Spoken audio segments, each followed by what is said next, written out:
ततः शंखाश्च भैर्यश्च पणवानक गोमुखा सहसैवाभ्य हन्यंत सशब्दस्तु मूलोभवत। हिंदी अर्थ।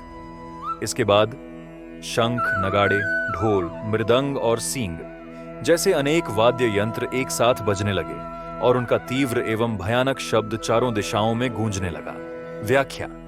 इस श्लोक में महाभारत युद्ध के आरंभ का माहौल वर्णित है।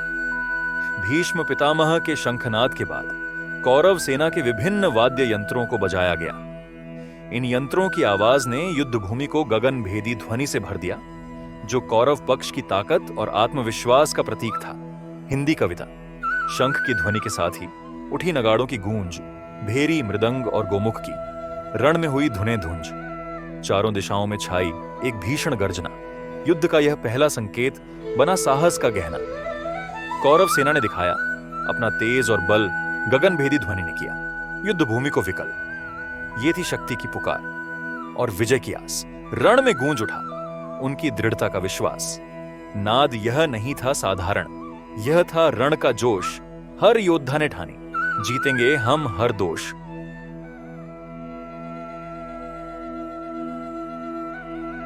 तथा श्वेतैर्हयैर्युक्ते महति स्यन्दने स्थितो माधवः पांडवश्चैव दिव्यो शंखो प्रदध्मतु।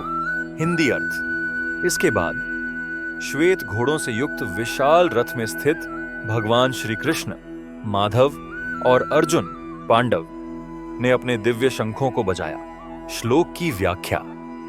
इस श्लोक में भगवान श्री कृष्ण और अर्जुन की उपस्थिति और उनकी दिव्य शक्ति का वर्णन किया गया है। श्वेत घोड़ों से जुड़ा उनका विशाल रथ पवित्रता और शक्ति का प्रतीक है। जब कौरव पक्ष के शंख और वाद्य यंत्र गूंज रहे थे, तब श्री कृष्ण और अर्जुन ने अपने दिव्य शंख बजाए, जो पांडव पक्ष के आत्मविश्वास और विजय की प्रतीक ध्वनि थी। हिंदी कविता। श्वेत घोड़ों से सजा रथ विशाल महान, माधव और अर्जुन खड़े, धर्म का जो था प्रमाण। दिव्य शंख जब बजा, गूंजा नभ का हर कोना, पांडव सेना में उमड़ा विजय का अपार रोना। कौरवों के नाद को दिया उत्तर उन्होंने, धर्म का साथ लेकर शक्ति का मान उन्होंने। यह शंखनाद नहीं था साधारण, था धर्म की पुकार।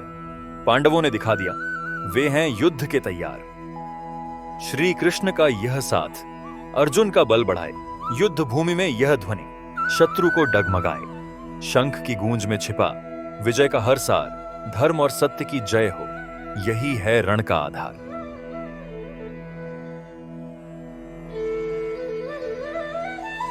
पांचजन्यम हृषिकेशो देवदत्तम धनंजय पौंड्रम दध्मो महाशंखम भीमकर्मा वृकोदरः। हिंदी अर्थ। श्री कृष्ण ने पांचजन्य शंख बजाया, अर्जुन ने देवदत्त नामक शंख ध्वनि की और महाबली भीमसेन, जिनके पराक्रम अद्भुत हैं, ने पौंड्र नामक महान शंख बजाया। श्लोक की व्याख्या। इस श्लोक में पांडव सेना के 3 प्रमुख योद्धाओं के शंखनाद का वर्णन है। श्री कृष्ण का पांचजन्य शंख। भगवान श्री कृष्ण ने पांचजन्य शंख बजाया, जो धर्म और आध्यात्मिक शक्ति का प्रतीक है। अर्जुन का देवदत्त शंख। अर्जुन ने देवदत्त शंख बजाया, जो उनकी वीरता और अद्वितीय कौशल को दर्शाता है। भीमसेन का पौंड्र शंख। महाबली भीमसेन ने पौंड्र नामक विशाल शंख बजाया, जो उनके महान पराक्रम और अदम्य साहस को इंगित करता है। इन तीनों शंखों की गूंज पांडव सेना के आत्मविश्वास, विजय के संकल्प और धर्म के प्रति उनकी निष्ठा का प्रतीक है। यह शंखनाद युद्ध के लिए उनकी तैयारी और कौरव सेना को दी गई चुनौती को दर्शाता है। हिंदी कविता। पांचजन्य जब श्री कृष्ण ने बजाया, धर्म का संदेश गगन में छाया। अर्जुन के देवदत्त ने दिया जवाब, वीरता का प्रतीक उनका यही आब। पौंड्र बजा भीम का, गूंजा रण में नाम, शत्रु भय से कांपे, वीरों का यही काम। तीनों के शंखनाद से भरा रण का आकाश पांडवों ने दिखा दिया है विजय का विश्वास। यह ध्वनि नहीं थी साधारण, थी धर्म की पुकार। हर योद्धा ने ठानी, देंगे अधर्म को हार। शंखनाद की गूंज में छिपा साहस, महान पांडवों का यह प्रण बनेगा युग का वरदान।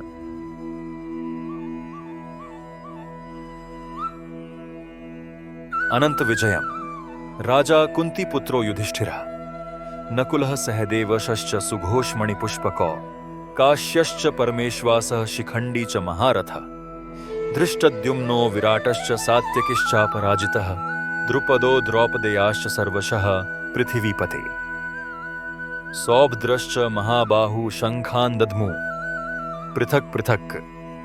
हिंदी अर्थ। राजा युधिष्ठिर ने अनंत विजय नामक शंख बजाया। नकुल और सहदेव ने सुघोष और मणिपुष्पक नामक शंख बजाए। परम धनुर्धर काशी नरेश, महारथी शिखंडी, धृष्टद्युम्न, विराट और अपराजेय सात्यकी ने भी अपने अपने शंख बजाए। राजा द्रुपद, द्रौपदी के 5 पुत्र और महाबली अभिमन्यु, सौभद्र ने भी, हे राजन, अपने अपने शंख बजाए। श्लोक की व्याख्या। इन श्लोकों में युद्ध के लिए तैयार पांडव पक्ष के प्रमुख योद्धाओं का परिचय दिया गया है, जो अपने अपने शंख बजाकर युद्ध की घोषणा कर रहे हैं। युधिष्ठिर का अनंत विजय शंख, यह उनका सत्य, धर्म और अटूट विजय का प्रतीक था।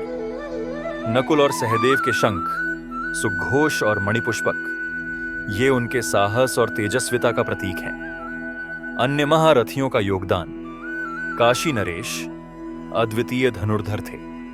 शिखंडी, जो भीष्म पितामह के विनाश का कारण बना। धृष्टद्युम्न, जो द्रोणाचार्य के विनाश के लिए उत्पन्न हुआ था। विराट और सात्यकी, वीर योद्धा जो पांडव पक्ष का समर्थन कर रहे थे। द्रुपद, द्रौपदी के पिता और पंचाल के राजा। द्रौपदी के 5 पुत्र जो पांडवों के वंशज थे। अभिमन्यु, अर्जुन का वीर पुत्र, जो चक्रव्यूह में अद्वितीय पराक्रम दिखाने वाला योद्धा था।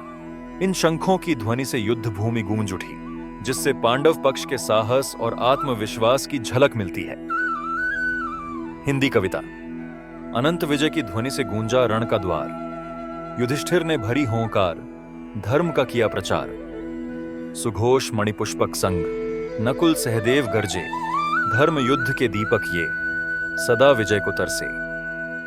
काशी का धनुर्धर, शिखंडी भी वीर, धृष्टद्युम्न विराट संग, सात्यकी गंभीर। द्रुपद द्रौपदी पुत्र, रण में हुए सवार। अभिमन्यु भी गर्जा, जो था पराक्रम अपार। शंखों की उस गर्जना से हिल उठा था भाल। पांडवों ने ठानी विजय, धर्म रहेगा काल।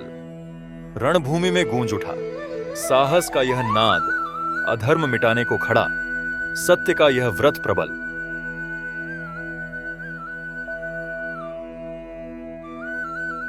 सघोषो धार्तराष्ट्राणाम हृदयानि व्यधारयत्, नभश्च पृथिवीं चैव तुमुलोऽभ्यनुनादयन्। हिंदी अर्थ। उन शंखों की भयानक ध्वनि ने धृतराष्ट्र के पुत्रों, कौरवों के हृदय विदीर्ण, कांप कर दिए और वह गूंजती हुई आकाश और पृथ्वी में व्याप्त हो गई। श्लोक की व्याख्या। इस श्लोक में बताया गया है कि जब पांडवों की सेना ने अपने अपने शंख बजाए तो उनकी ध्वनि इतनी तीव्र और प्रभावशाली थी कि कौरव पक्ष के हृदय भय और चिंता से भर उठे। यह शंखनाद केवल ध्वनि नहीं थी, बल्कि यह धर्म, साहस और विजय का प्रतीक था। इस गर्जना ने धरती और आकाश को गुंजायमान कर दिया, जिससे यह संकेत मिला कि महायुद्ध का आरंभ अब सुनिश्चित है। हिंदी कविता। रणभूमि में गूंजे शंख, गर्जे वीर अपार, धर्म का बिगुल बजा वहां, उठा विजय का हुंकार। आकाश थर्राया, कांपी धरती, कौरव पड़े घबराए। पांडव सेना की हुंकार से हृदय में भय समाए। धर्म युद्ध की इस रणभेरी ने साहस की लौ जलाई। कौरवों की उस सभा में चिंता की लहर छाई। वीर पांडव बढ़े विजय को लेकर, कृष्ण का ज्ञान, धर्म की राह चले जो उनको मिले भगवान।